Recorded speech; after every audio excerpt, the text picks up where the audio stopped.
Imagine you jolt awake to a sound that does not belong in sleep, with snapping like bones, a scream that climbs the stairwell, the frantic drum of feet on boards above your head. You see darkness ripple orange through the cracks of the shutters. You smell pitch first, thick and sweet, therefore your stomach turns before your mind catches up. You feel the heat press through the wall like a palm against your face. AD 64 Rome is not waking. It is igniting.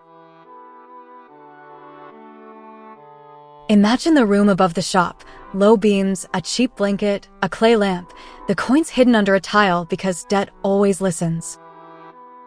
You hear the first shout, fire, and the word is not information, it is a knife.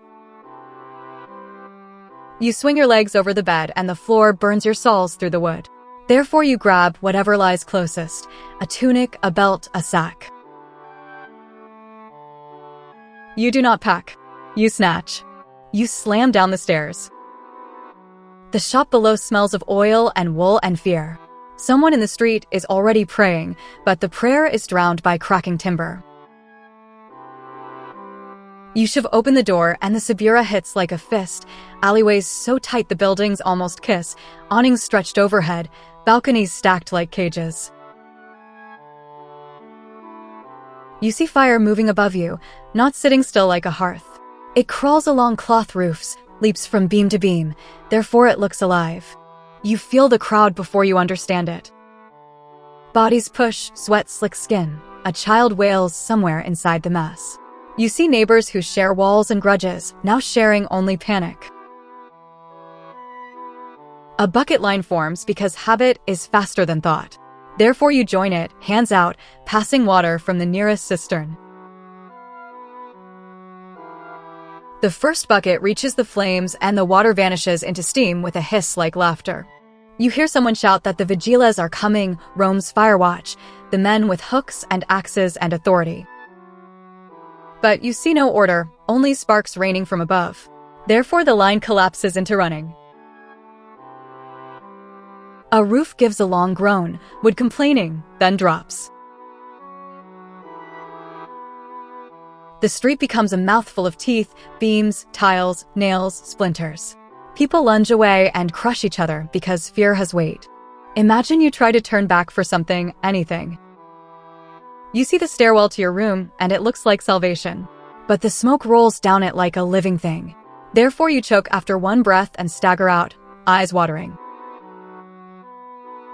You feel shame for caring about objects while people scream. But hunger and rent and tomorrow always sit on your shoulder.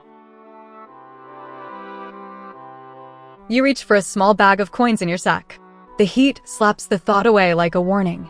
You see the fire take the awnings as if the city feeds it. Cloth catches, the flame runs the length in a blink, therefore it jumps to the next balcony. You hear amphory explode somewhere, stored oil and wine turning into bombs.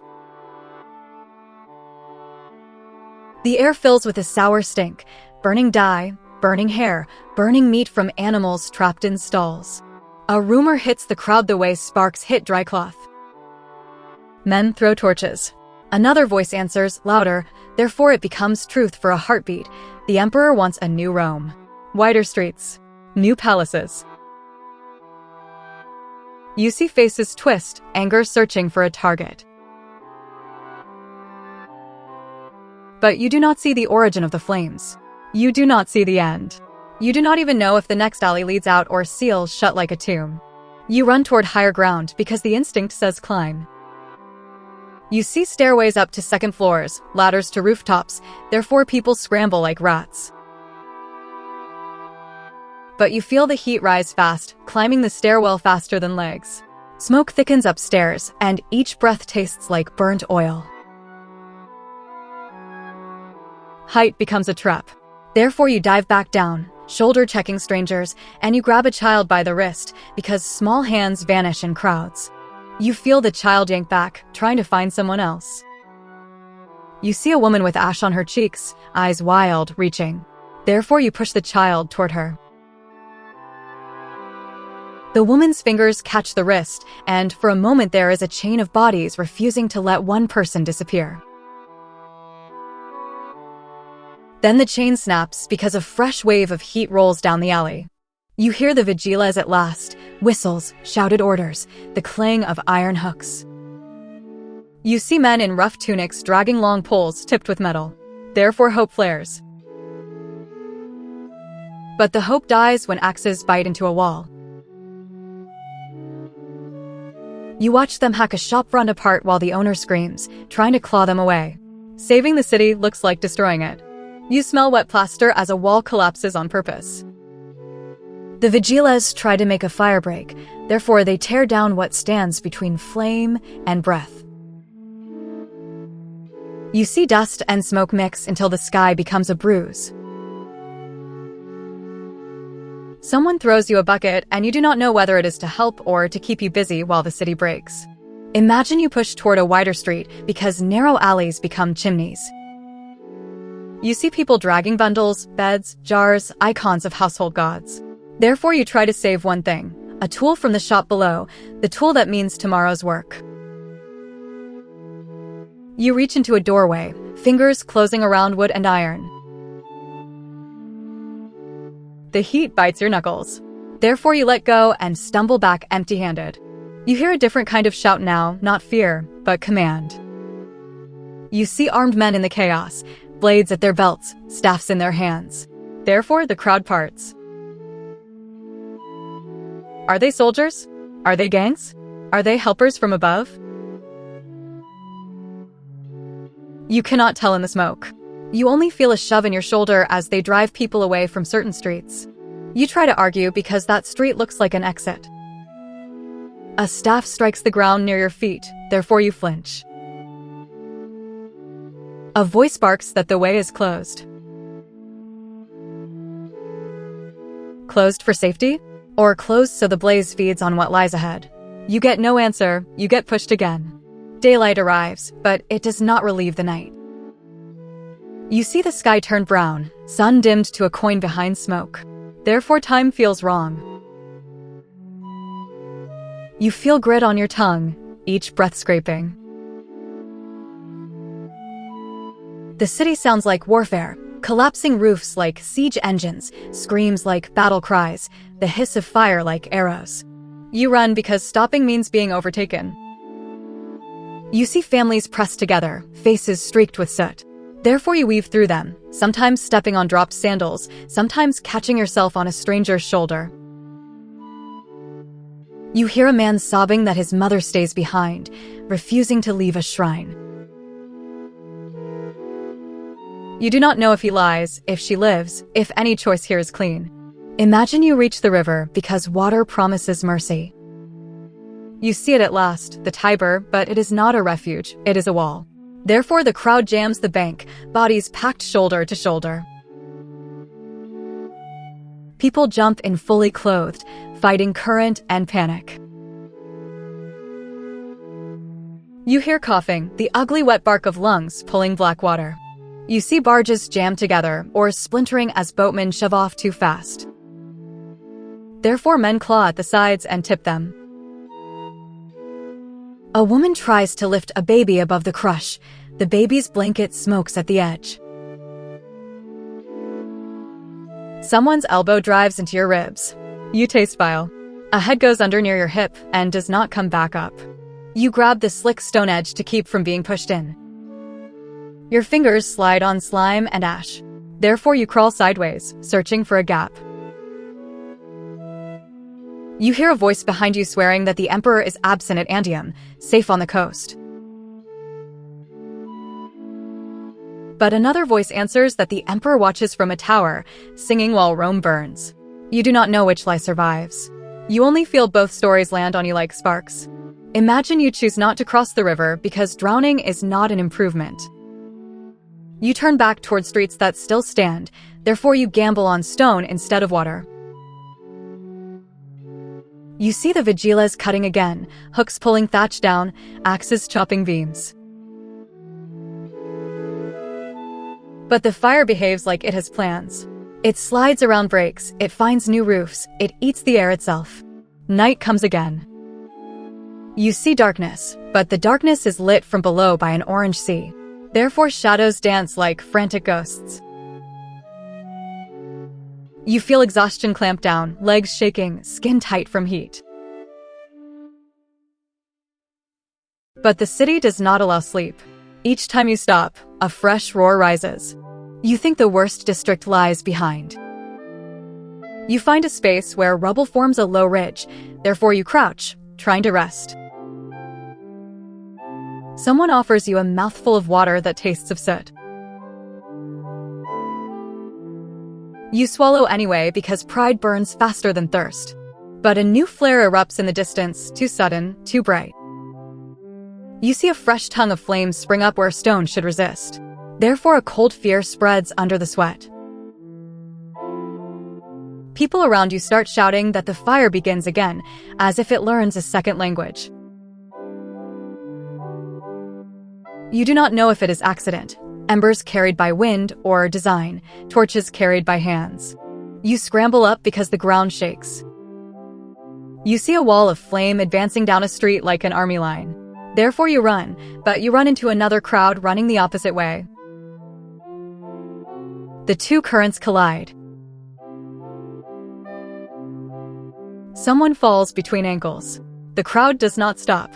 You feel your foot hit something soft, therefore nausea spikes, but the pressure behind forces you forward. You smell spilled oil, sharp and heavy. You see broken amphorae glinting on the ground like teeth. Therefore footing turns treacherous. Blood mixes with oil into a slick, and sandals skid. A man grabs your belt to steady himself, but his grip drags you sideways, and you nearly go down together. Imagine the moment a choice forms, small and brutal. You see a familiar face, someone from your building, stumbling with a bundle, coughing hard. Therefore, instinct reaches out. But you also see the flame's edge racing along a rooftop above, dropping embers like rain. You feel the air itself sharpen, burning your throat. Therefore, you let the familiar face go.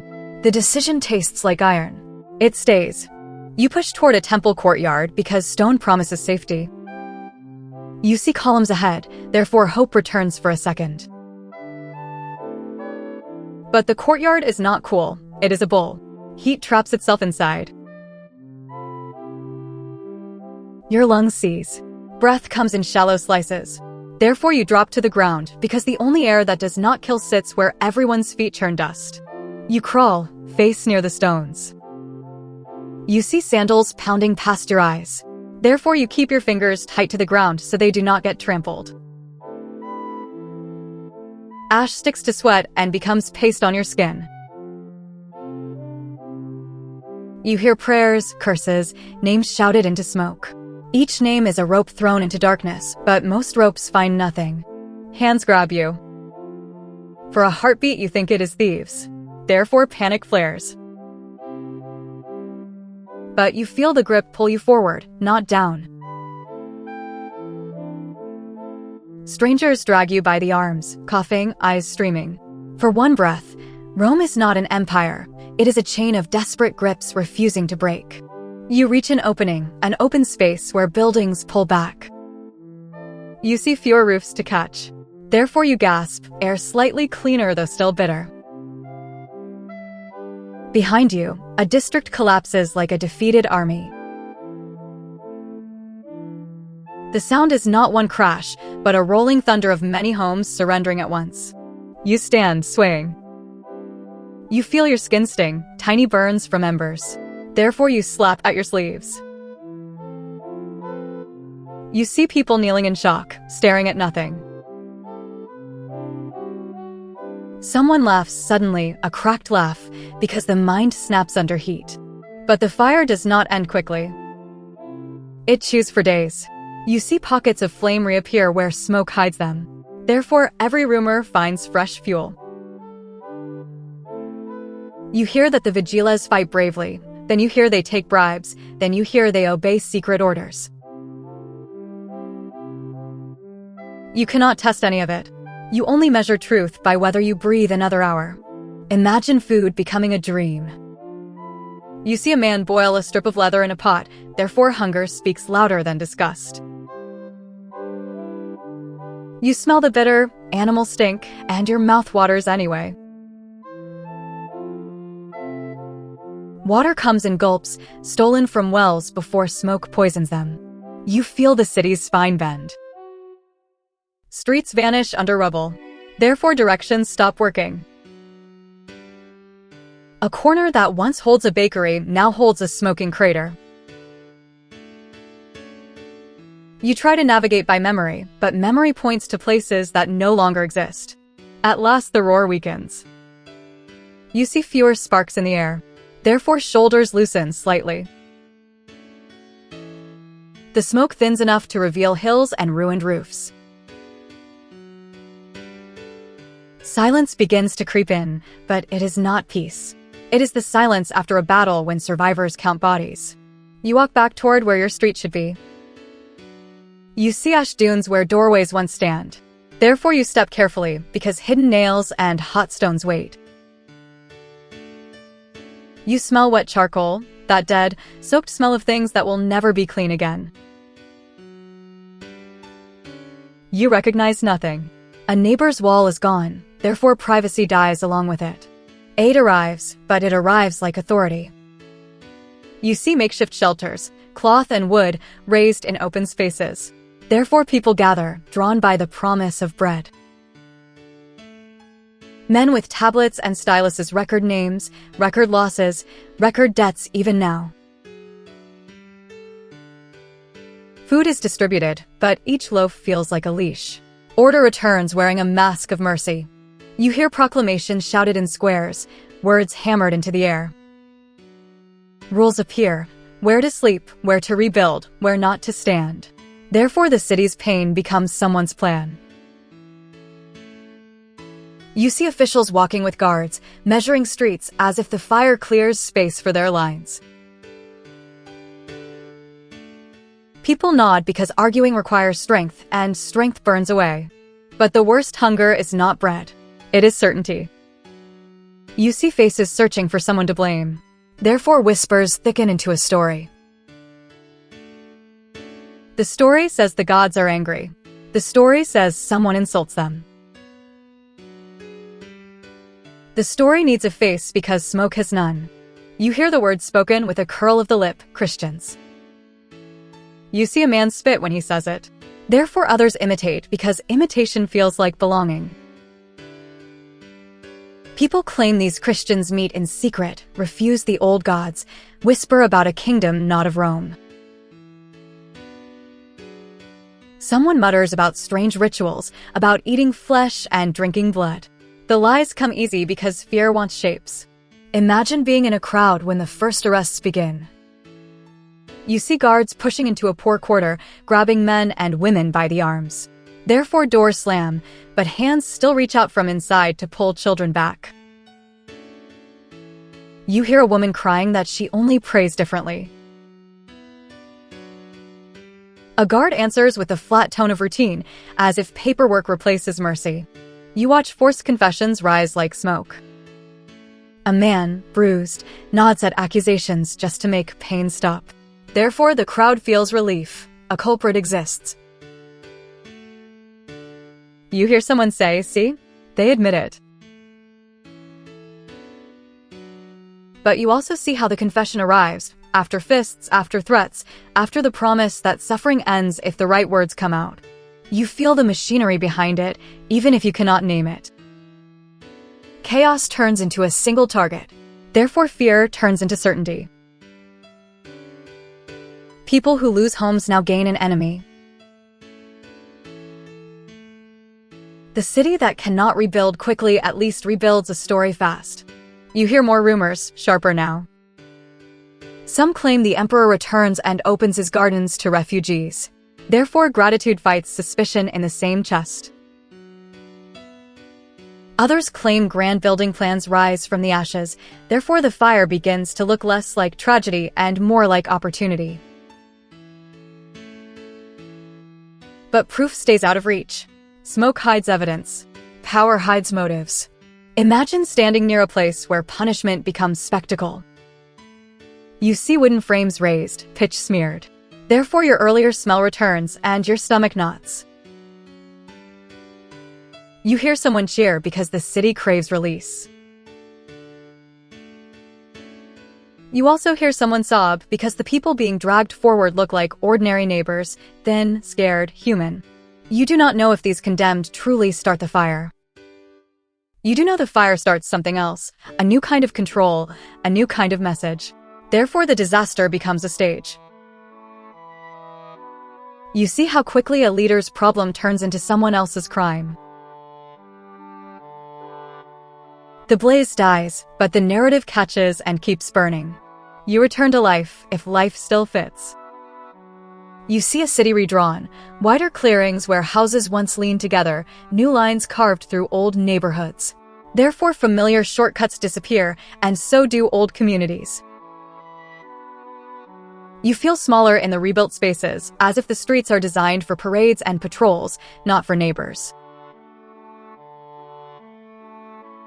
You learn to sleep lightly because any shout can become a sentence. But the deeper change lives in the mouth, not the street. You hear people repeat the official story because repeating feels safer than doubting. Therefore, doubt becomes dangerous. You feel the pressure to nod at the right moment, to scowl at the right name. In AD 64, a fire does not only burn wood. It burns uncertainty out of the crowd until only one explanation remains. Now the dust settles enough to count cost. You see empty plots where families vanish. Therefore, grief becomes a permanent resident. You smell ash every time rain falls because the ground remembers. You hear the city brag about resilience, but you also hear the quiet truth. The poor pay first, the blamed pay again, and the powerful build faster than anyone. Here stands the verdict. You survive the flame, but survival comes with a price: silence, obedience, the swallowing of questions. Therefore, the fire becomes a tool even after it goes out. The disaster exposes what always waits underneath: crowds that demand a villain, rulers that offer one, and ordinary people desperate enough to accept it. Now hold up the modern mirror. Imagine a catastrophe in the present, an attack, a collapse, a scandal, spreading across screens faster than smoke spreads across roofs. You see claims multiply before facts arrive. You feel the pull to choose a side immediately because uncertainty hurts. But the pattern stays. A tragedy becomes a battleground for narrative. Therefore, someone selects a scapegoat while the embers still glow. So the legacy question waits, unspoken in any proclamation. Imagine standing in that Roman ash with soot on your tongue, hearing the crowd chant a single name as the cause of everything. You see how comforting that chant sounds. You feel how it offers order. But you also feel the weight of what it demands: the surrender of doubt, the sacrifice of strangers. Therefore, the question becomes yours right now. When fear offers a ready-made enemy, do you accept the story that arrives fastest, or do you risk standing in the smoke long enough to demand the harder truth?